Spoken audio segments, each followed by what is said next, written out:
Hi folks, it's John with the Wingman 115 channel. If you are a fan of the channel, this is probably like a family reunion coming up to the TOPS booth with Mr. Craig Powell from TOPS. Craig, thanks for having us up here with you. Absolutely. As always, there's a lot of new items out there, a lot to choose from. We picked 5 or 6 that we thought my subscribers would probably like to see.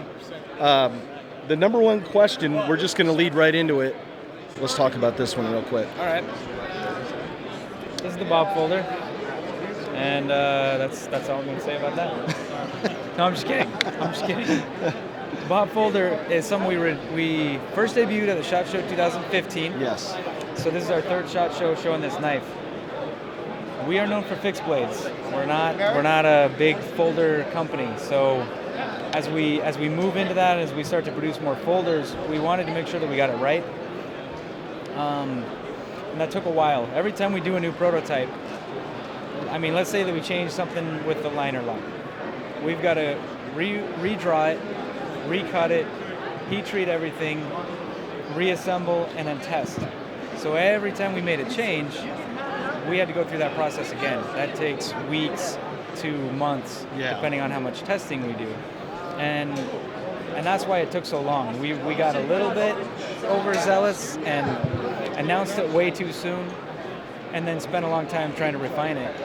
But I mean, the things that we learned with this knife, we're going to be able to apply to other folding knives. So there's a slingshot folder on the table, right, that already basically is ready to work. It's basically ready to go because of what we learned with the Bob folder. Okay. So we're not going to go through 10 prototype runs or however many with that, because it's there. It's already ready to go. So basically, after the last prototype, what we did is we built 50 of these, and we did that to make sure, because assembling 2 or 3 folders and then assembling 50 is they're two very different things. Right. Depending on how much handwork has to go into this to make it right, it can either cost a whole lot or not so much. And so that's why this was important for us. But what we're going to do now is we're going to take those 50 and release them as a pre-production run. Basically, their production quality, their production version, right, but we only made 50 of them. So they're going to be individually serialized. For example, this one is 30 of 50. They're going to say either 1 of 50, 2 of 50, etc. And we're going to sell just those 50. So. And yes, I did ask for number 50, and the answer was no.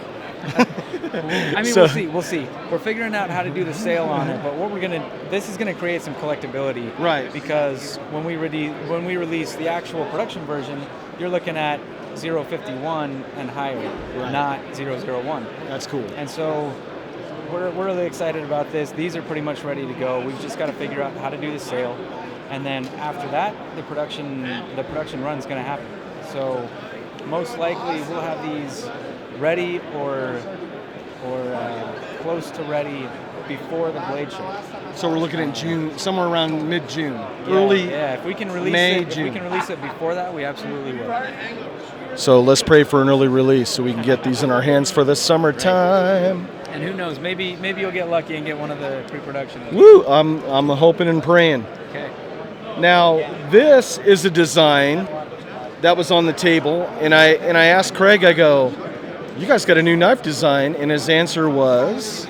This is actually the first model that we ever made. The Steel Eagle 107D. We've been making it since 1998. Yeah. It's sold well since 1998. We still sell them. We still make them. People still swear by this knife. And what we wanted to do with this is we wanted to give it a new look. We wanted to make it fresh and kind of make it good for the next generation of people. And so what we did is we ditched the powder coat, went to a tumble finish, but this has also got an acid bath on it, so it's darkened up the steel. It's not like a raw steel would look. It's darker, and of course there's a clear layer of Cerakote to prevent the rust. The other thing that I like this better actually is the stacked micarta handles. Oh, it looks. So it makes it pop. Yeah. So we've got black canvas and then tan canvas on top, sandwiched in between a red liner, and it's gorgeous. Yeah, it blew me away when I walked up. I was like oogling, going, "Oh my gosh, this is a brand new design," and they're like, "No, this is a Hall of Fame standby." So, Exactly. I mean, if you are a Steel Eagle fan, you put your orders in now because they're going to sell fast. Absolutely. It's huge. Okay. Now, this knife has a lot of that Scandinavian-esque, but Right. there's a really cool side story that goes with this blade. Yeah, so the guy that designed this, his name is Goran. He lives down in Colombia. He's originally from Europe, moved to Colombia 21 or so years ago. He's been living in the jungle ever since. He owns a nature reserve. He does a lot of ecotourism. There are a lot of biologists and scientists that go down to his reserve every single year because of just the amazing diversity of wildlife. Studying plants and animals. Plants and animals, bugs. And you went down there as well, yeah. I did. I went down there with Bushcraft Global. Cool. I got to meet Goran. Hung out And with he him. survived it. I survived. I came out even better. There you go. So I was down there for 2 weeks, learning all sorts of crazy stuff. And Goran's been making this design for I don't even know how long, years. Yeah. And he's a little more on the traditional side of it. He does a full Scandi grind with exotic wood handles, completely rounded, the stick tang construction. And when he approached us and said, you know what, I think it'd be cool if you guys made this, we of course said we think it would be cool too. We don't have anything quite like a Puukko. Right. And so we tried to go as close to the traditional Puukko design as possible, but with our flair. So it's got the modified Scandi grind, like Nice. all of our Scandi knives are. Like the Scandi Woodsman and all that. Right. Really nice cutter, by the way. Thank you. We went with micarta handles, of course. What we did is we did thick handles. They're half-inch slabs on each side. Yeah. And we put a big radius on these to round them out real nice. They're almost round. And so you get kind of that full handle feel that you would from a traditional Puukko, but with micarta handles that are going to still be sticky when wet. So that makes it great for your chest lever grips, for your regular forward grips, your hammer grips. What kind of sheath is going to come with this one? It's going to be a deep carry leather sheath. Nice. So the traditional right motif that goes so with it. it'll fit probably to about the bow drill divot, and we'll set it up so that it can either be a neck carry with the tip down or on the belt. Nice. Yeah. I love it. Really cool design. I don't know if you can kind of hint a release date maybe on this.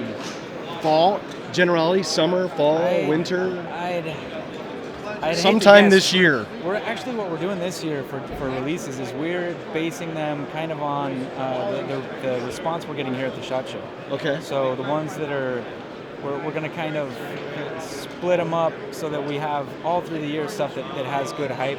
Okay. So I have no idea.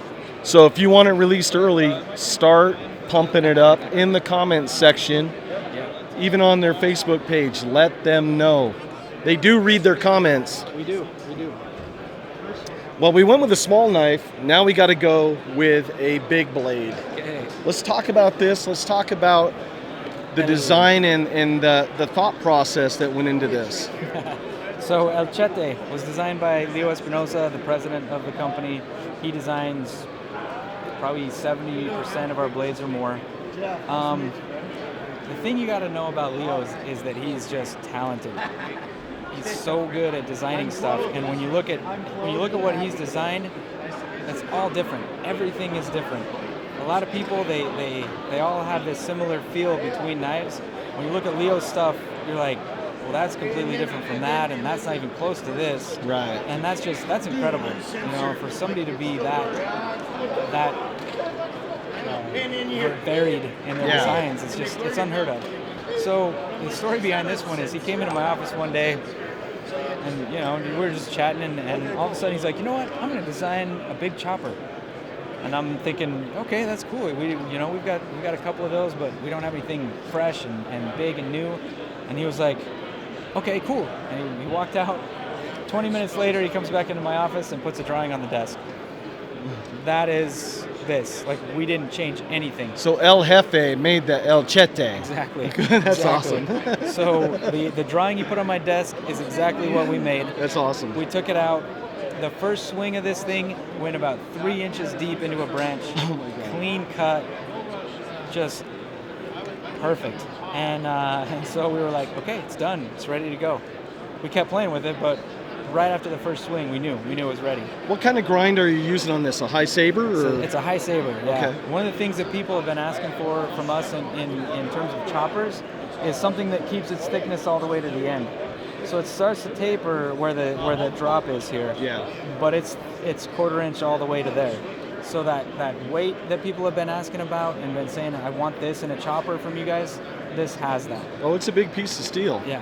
And if you're into big knives, you are going to love the El Chete. Definitely. We also- Canvas micarta scales? Yeah, we also did the stacked scales on that. So black canvas, red liner, and green canvas on top. I mean, the lighting here is terrible, but this knife looks awesome. And it looks so cool. So I'm going to take photos so I can cut away so you guys can see it up close. Okay.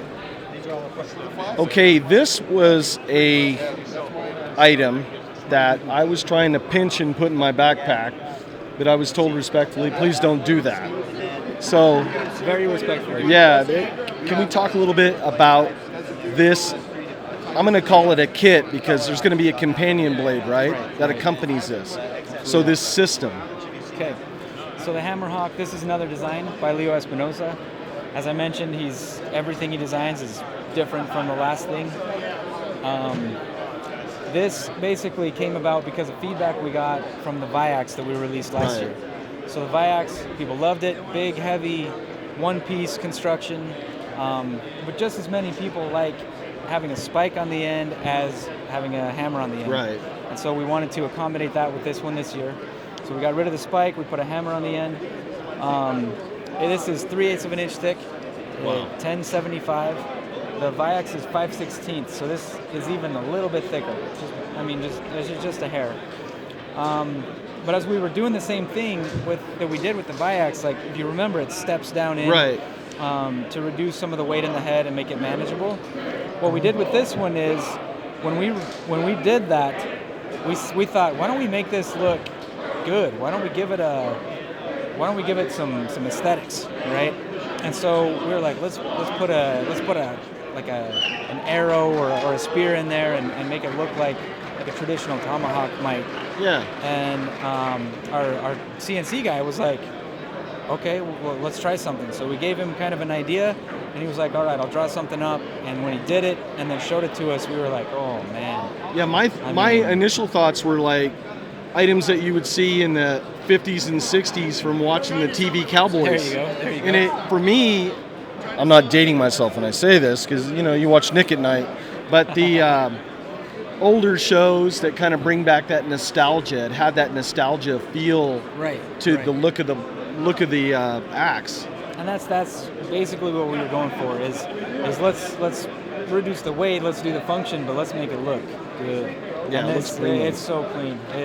I'm surprised that we were able to get that level of detail on the first try. Now, you guys said you use 1075. Right. What's the thought process behind using that steel as opposed, because you guys are known for using 1095. 1095, yeah. So part of the issue here is it's hard to get 1095 thicker than 1/4 of an inch. Okay.